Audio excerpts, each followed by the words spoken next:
les disciples possédaient le véritable Christ.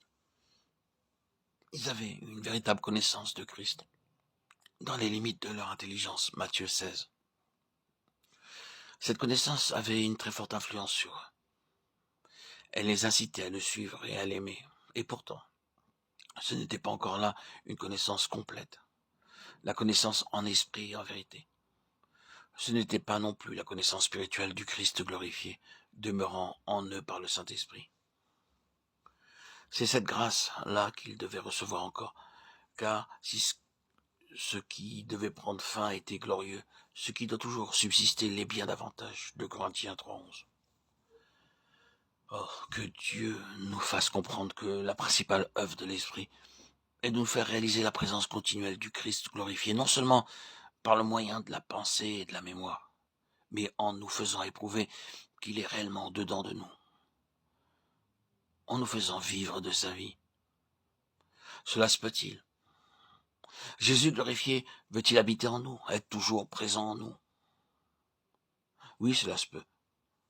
Et c'est pour l'accomplir en nous que le Saint-Esprit nous est envoyé par le Père. Christ habite en nous. Croyons-le et vivons de la vie que nous procure sa présence. Prosternons-nous, agenouillons-nous et, attentifs à ce qu'il nous enseigne, soumettons-nous à sa direction. Avec respect, honorons sa sainte présence en nous, même lorsque nous ne pouvons ni la voir ni la sentir. Ne t'ai-je pas dit que si tu crois, tu verras la gloire de Dieu? Jean 11:40. Seigneur Jésus, je t'adore dans la gloire que le Père t'a donnée.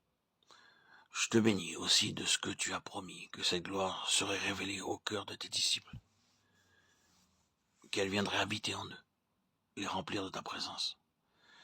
Ta gloire consiste à posséder tout ce que le Père possède. Tu as dit aussi que l'Esprit prendrait de cette plénitude infinie de ta gloire et de ta puissance pour nous l'annoncer. Les cieux et la terre seront remplis de ta gloire. Le cœur et la vie de tes bien-aimés peuvent aussi être remplis de cette gloire divine. Seigneur, qu'il en soit ainsi.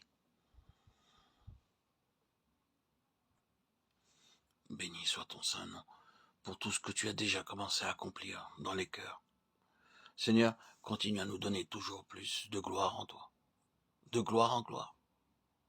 Et pour que nous puissions recevoir cette grâce, veuille nous apprendre à rester unis à toi, sans retour en arrière.